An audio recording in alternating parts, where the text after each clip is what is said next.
Hello, future millionaires. This is Aztec, and this is the CSC. Before I get started, I'm going to make some shout outs. We're going to go ahead and shout out Snowman and Call Me P. And there you go. Now, this video is going to be about Bitcoin, where I think we're going. We're going to go ahead and talk about a couple articles in relation to Cardano, and they will specifically be about 51% attacks, and then also an article from the Cardano Foundation. So it looks like things are heating up still for Cardano, and I want to go ahead and kind of catch up with some of the news with you guys. Now basically I'm going to go ahead and start off by looking at the Bitcoin USD to one. It's actually the weekly Coinbase chart, and the reason I wanted to bring this chart up is because it's really interesting. I mean, yes, we had this huge dip here recently back in November, but what I find so interesting about this is the indicators. Now, yes, there's some nice support that we could talk about, but what I want to show you guys is this MACD. And this is the weekly chart, and you can see this MACD is scooping up, and it does want to kiss this trend line soon, within possibly February. We might actually see this MACD cross above the trend line, and you can see here that this selling pressure is definitely subsiding.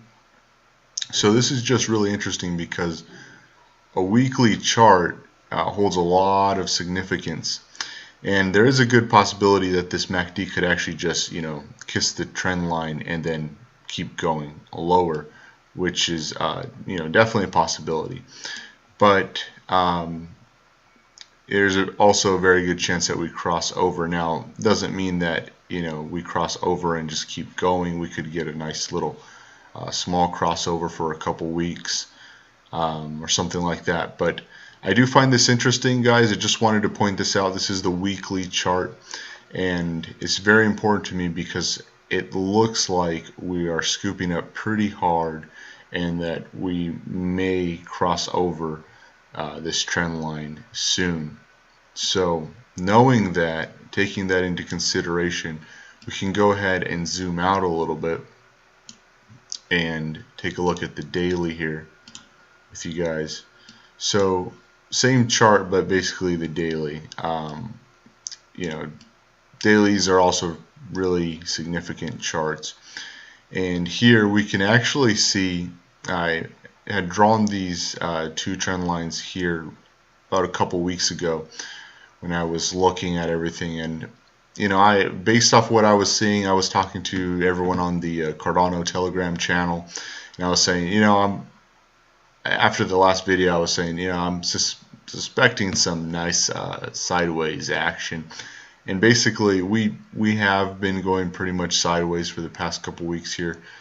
We're kind of sideways down, but still, this isn't not very significant. You're talking about movement from about 3,350 to $3,600, just right around in this area. So it's not, for Bitcoin, that is not a huge moves.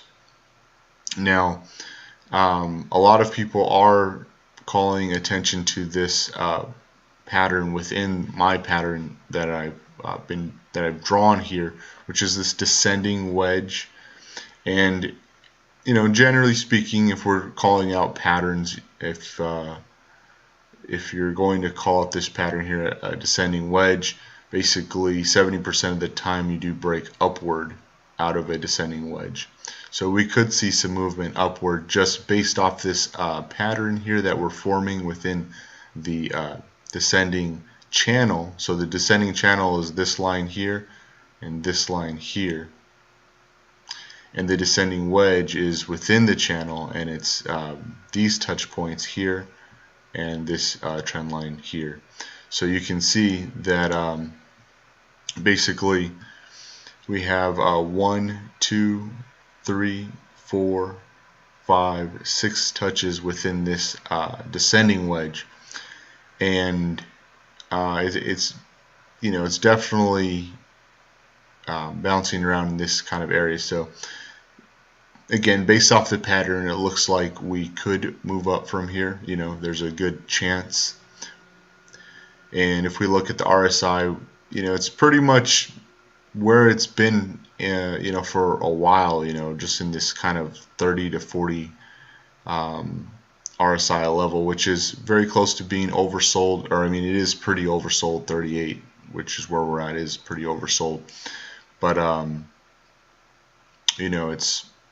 it doesn't tell us too much other than it's oversold, and we generally could see some movement upward.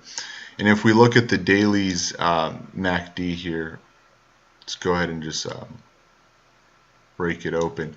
It's not as telling. You can kind of see that we're underneath the trend line, and we're trying to kind of scoop up above the trend line again. But as you can see, we've kind of been since February 2nd, beginning of the month, we've kind of been ping-ponging around in this little area, and there hasn't been any significant movement away from the trend, as you can see here. So right in this area. So on the daily, we're not seeing too much movement, but it does look like there's a good chance of upward movement, though what I suspect is that we would probably come down and test the bottom of this trend line one more time before breaking upward.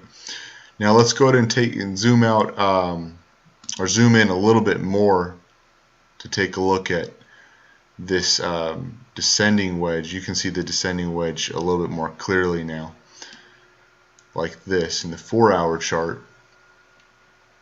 And you can see, there's a little bit more artifact, as you can see some of these 4-hour candles closed below the trend line here. But it doesn't hold that much significance to me, because the daily and the weekly were closed above this trend line. But here you can see that the RSI is 40, and in the short term you can see that this MACD is scooping upward pretty hard, and it looks like it is going to cross above this trend line soon. So in the short term, you could see a little bit more falling before we cross above this trend line, because it's kind of moving sideways and up. So that could kind of coincide with what I was saying earlier, which is moving down, hitting the $3,050 area or around that area, and then bouncing upward from there. So in the short term, what I'm looking at, guys, and the reason why I brought out these variations of the chart, same chart, is because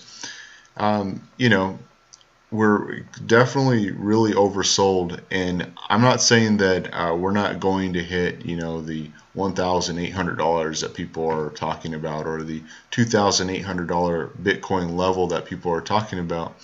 What I'm saying is, in the short term, there's a good chance that, because we're so oversold, that we move upward again. And I'm not saying that we break upward and it's the end of the bear market, but I'm saying that it is a good chance that we break out of this descending wedge and move up to possibly 3,700, 3,800 over the next couple months. But I do suspect that we do move down just a tiny bit within next day or so, and then bounce upward. But if you wanted to play this properly, let's go ahead and take a look at this here. You can see that this trend line has been respected for a long while here. Back here on the Christmas rally on December 27th was about the first time within this current trend that it was respected.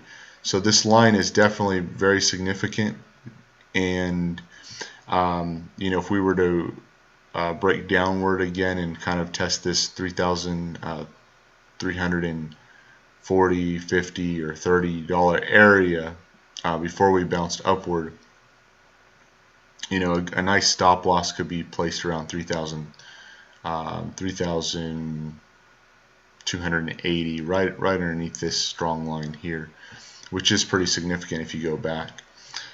And if you're in a position, you could just hold, and if we're moving upward, move your stop loss up as we go up, and you could draw a fib and see where you might want to draw your stop losses as we move upward, if that's the case. But of course, there's always a good chance that this descending wedge breaks down. This trend line is very strong. I don't see that happening, but there's a good chance that we, instead of testing this lower trend line one more time and going up and breaking out of this descending wedge here, there's a good chance that we actually break under the descending wedge, or there's a chance that we break under the descending wedge and under the trend line here and keep falling, down to, let's say, 3,300 or even lower. So the indicators don't really point towards that to me, at least in the short term, but there's always that possibility in crypto, though a lot of the news and other fundamentals don't really point out lower lows just yet for me.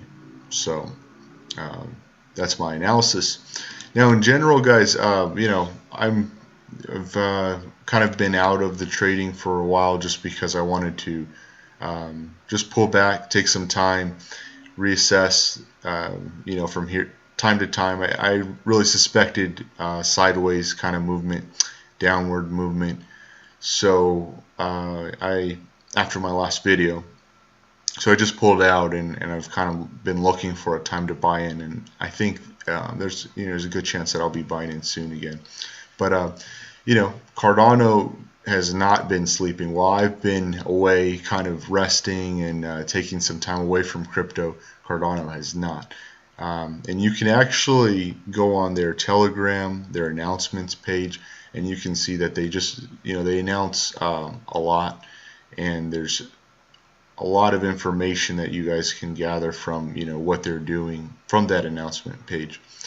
But anyways, also, just kind of plug this, go ahead and also, if you're on Telegram, add the Cardano trading Telegram channel, because that's where I hang out, and you can actually @ me there or find my user there, which is the same as my YouTube channel, and PM me, pick my brain. But anyways, let's get on to the Cardano news. Now, this article is from CheppyCap, and the title says, researchers find exploit in 26 proof-of-stake coins, Cardano unaffected. Now, I thought this was a really cool article because, here it says, a study undertaken by a group of student researchers has found a vulnerability within proof-of-stake cryptocurrencies which could affect up to 26 coins. However, it appears Cardano is not one of them. And I'll go ahead and post this article so that you guys can see it. I'll tag it down below in the description area of this video. But you can see there's a lot of coins here. Some of these coins are really prominent coins, altcoins. And it's very interesting. Some of these are some privacy coins that a lot of people are interested in. And I'm not going to go ahead and name them myself here, but you can go ahead and read them for yourself in this article and take a look at these coins and see that there's basically these researchers found some vulnerabilities in these coins, and it's really interesting because Cardano is not one of them. Now, here it says the exploit lies within these cryptocurrencies running proof-of-stake version 3, POS v3. This consensus model is based off Bitcoin's UTXO model, essentially copying a proof-of-work concept and reworking it for proof-of-stake, something which evidently caused exploits. Go figure. Now, down here it says Cardano appears to be invulnerable to these types of attacks due to the fact that the project team built ADA or Cardano from the ground up rather than simply using an existing model. So, this is one of the reasons why I like Cardano, because the project is building the project from the ground up. They're not just cut and pasting, which, there's a really big coin out there that, or coin that people are really into, that creates a lot of hype, but they kind of copy and pasted a lot of their code together. And Cardano is not like that. That's why I'm really interested in this coin, and definitely an investor in this coin, because they're building from the bottom up, and they're creating something that is a lot stronger. And when you do that, it's definitely a good sign for investors, because we want to be a part of a project, invest in a project that's going to stand the test of time. So this article has a lot more to it, but again, I'll post it down below for you guys. The next article here is by Medium, and the person that wrote it is the Undersearcher. Now, basically, this article kind of goes along with the last article. It says, how secure is Cardano? And this article, for you Cardano fans, of course you guys know Cardano is my favorite project. I would definitely suggest taking a look at this article, because it really explains, it talks about the the consensus model that Cardano uses, Ouroboros, and talks about proof, how the proof of stake works, and how that consensus model works. And it really shows, here's Ouroboros. It really shows us a lot about it, and why it's such a safe project, and a great proof of stake project. So there has been a couple implementations of Ouroboros, and it goes over these implementations and the updates that were made. So this article is definitely very, very interesting. I would say definitely take a look at it.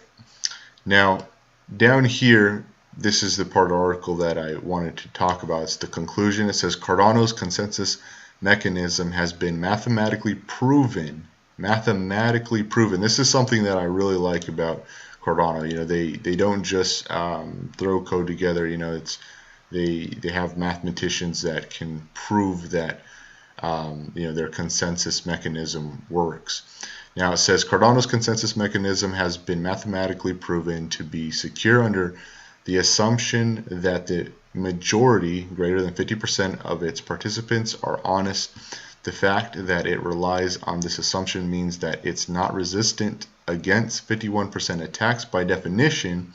This may sound threatening, but is in fact no different than any other cryptocurrency on the market, as emphasized by Litecoin founder Charlie Lee after the 51% attack on Ethereum Classic. And this is where he said, by definition, a decentralized cryptocurrency must be susceptible to 51% attacks, whether a hash rate, stake, and or other permissionlessly equipable or acquirable resources. If a crypto can't be 51% attacked, it is permissioned and centralized. So of course, a lot of us that got into crypto, wanted, we're really into the whole decentralized aspect of cryptocurrency. So, and the ability for cryptocurrency to become decentralized. So that's a big deal. If you have something that's more centralized, of course, there's all the problems that go along with centralized type, projects or anything that's centralized. And decentralized, if someone can truly create something that is decentralized that works, especially with that's involving money and financial, fintech, things like that, then it's going to be definitely disruptive. And something that a lot of people will be interested in. So that's why Cardano is interesting to me. Another point. Now here it says a successful 51% attack on Cardano would have major implications for the system, unlike in proof of work currencies where the control over the network can be regained by adding more hash power to the network. The attacker's majority stake position cannot be taken away from him, her, unless the attack sells his or her coins or the blockchain is forked. Now it says, on the other hand, since a successful 51% attack on Cardano would require the attacker to hold a majority or greater than 50% of all stake coins, which would be guaranteed if greater than 50% of the circulating supply is held, 13 billion ADA. Such an attack would require the attacker to literally put an enormous amount of money at stake. Malicious behavior would potentially depreciate the value of the coins that the attacker is using as stake. At current prices, would anyone invest hundreds of millions of dollars in a cryptocurrency to then attack the system, potentially crashing the value of the investment itself? So, I mean, basically what this is saying, because this is a really interesting article. There's a lot more to the article. I would highly recommend reading this entire article, like I was saying. But why Cardano is very safe against 51% attacks is because they're saying you would basically have to own more than 50% of Cardano to create this 51% attack, and you'd have to basically invest billions of dollars to do that. And of course everyone would see that the money, the ADA is being moved, and that would cause an upstir in the community and the investors, and I'm sure that would cause a lot of people to panic sell, things of that nature. And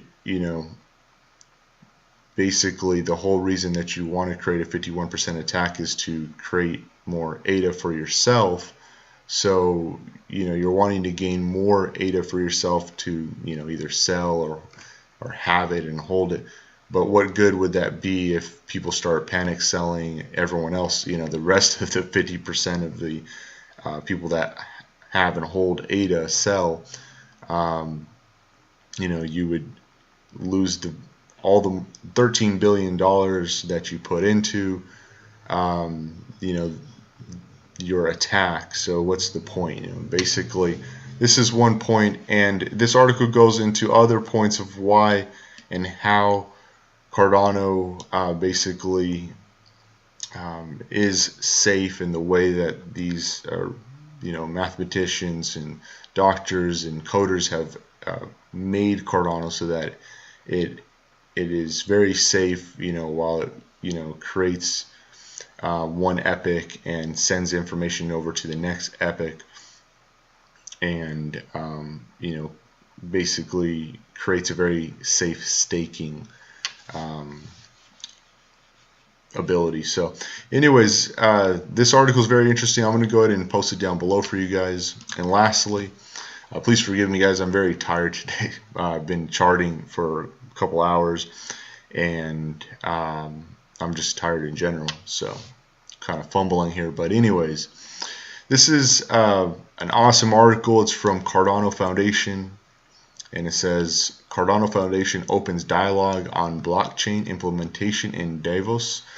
And here you can see it says this year's World Economic Forum meeting in Davos brought together 3,000 global leaders from 100 governments and 1,000 companies, politicians, academics, NGOs, and religious and industry leaders meet in this Swiss resort each year to discuss issues of global concern and their potential solutions. As always, there is a theme that shapes the agenda and sessions of the WEF's week-long meeting, and this year's was Globalization 4.0, Shaping a Global Architecture in the age of the fourth industrial revolution. So this is definitely a very interesting meeting that happens yearly. And for Cardano to be there with the Cardano Foundation, this is really interesting to me for 2 points. One being that Cardano's there, being able to be on panels and talk to, have accessibility to all of these great people, but also that the Cardano Foundation is moving full steam ahead, and that's really good news, of course, because a lot of people were worried that the Cardano Foundation was never going to come back, but here they are, coming back strong. And the part of this article that's most interesting to me, besides the fact that they were there in Davos, is this piece here. Here it is. It's under this portion, Cardano Foundation brings Cardano to Davos. It says, Cardano Foundation also formed a partnership with Crypto Valley Labs in Davos. CV Labs has incubation programs for blockchain startups, offers a co-working space in Zug, and hosts crypto events in Switzerland's Crypto Valley. At Davos, CV Labs held interviews with industry leaders, panel discussions, and networking events to bring blockchain technology to the forefront of WF attendees. So this is really interesting because this Crypto Valley Labs has incubation programs for blockchain startups, and of course, towards the end of this year, Cardano is looking to go ahead and start having smart contracts available for these startups to start implementing dApps and things of that nature. And that's a really big deal, of course, because we need mass adoption, we need dApps so that people can start using the platform and giving Cardano that utility value, but also because that's this is really interesting because this partnership is going to give Cardano the ability to meet with these startups and onboard. So this is really great. Great to see Cardano, the Cardano Foundation, up and moving, and that Cardano is essentially making partnerships with people that are going to help move and give utility to Cardano towards the end of this year whenever smart contracts fire up. So anyways, guys, there's a lot of good news for Cardano. There's much more than I've outlined today, and I'm really excited for 2019. I'm still excited, and we'll see what Bitcoin does in the near future. But yeah, that's it, guys. Never give up on the future of money.